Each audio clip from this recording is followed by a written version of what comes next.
is your position on global warming? Question number 2, what will you do about cap and trade legislation pending on the floor of the House and the Senate at this very moment?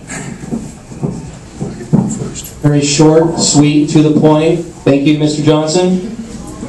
And I will answer it shortly. I believe global warming to be the biggest, quote, scientific hoax ever devised. We have seen in the flawed climate projection models offered at the University of East Anglia in the United Kingdom simply stated garbage in, garbage out. The notion was to offer command and control of our economy. And yet, here's another circumstance where I could not disagree with the incumbent more. Because remember, in the last Congress, Mr. McCain co-authored the cap and trade bill with Mr. Lieberman. In fact, Mr. McCain was heard to say at the press conference, and I quote, "I don't see how you can be a conservative and oppose cap and trade." Oh, really? I do, because it would cost us more money to live, higher taxes, greater government control and intrusion in our lives, and a reduced standard of living under false premises. Were I on the floor of the United States Senate, and the cap and trade bill was brought up, I would employ with great enthusiasm the filibuster. And I would expend the energy necessary to talk it to death, because we need not travel down this road, as our chairman pointed out earlier tonight. In the wake of what we have seen in Louisiana, what is the response of the current president? Not to plug the hole and deal with the cleanup, but instead to offer cap and trade yet again. It's wrong. I will fight it, and global warming is a hoax.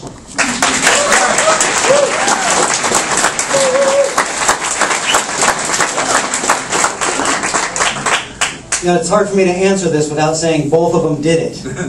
And I think the McCain supporters in the room would appreciate that when you ask a candidate like me to not attack Mr. Hayworth, that he wouldn't immediately start his answer by attacking Mr. McCain. Am I right? There's no McCain supporters in the room? No. Good, then we have a chance to win.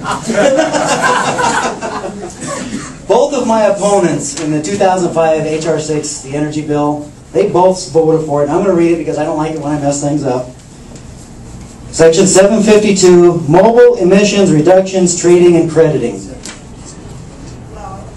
H.R. 6, 2005, Section 752. Mobile emissions, reduction, trading, and crediting. That sounds like cap and trade to me.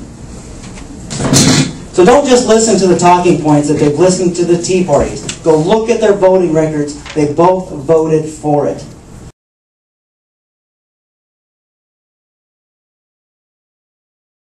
Gentlemen, thank you for the time.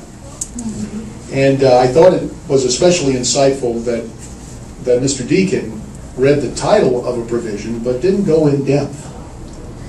You see, no, I'm happy to point this out. And well, as a matter of fact, yeah, let me take it and read it. Not later than 180 days after the date of enactment of this Act, the Administrator of the Environmental Protection Agency shall submit to Congress a report on the experience of the Administrator with the trading of mobile source emission reduction credits for use by owners of stationary source emissions to meet emission offset requirements within the non-attainment area. When you read, you have to comprehend. What this is simply saying is a pilot program that can be rejected. Now,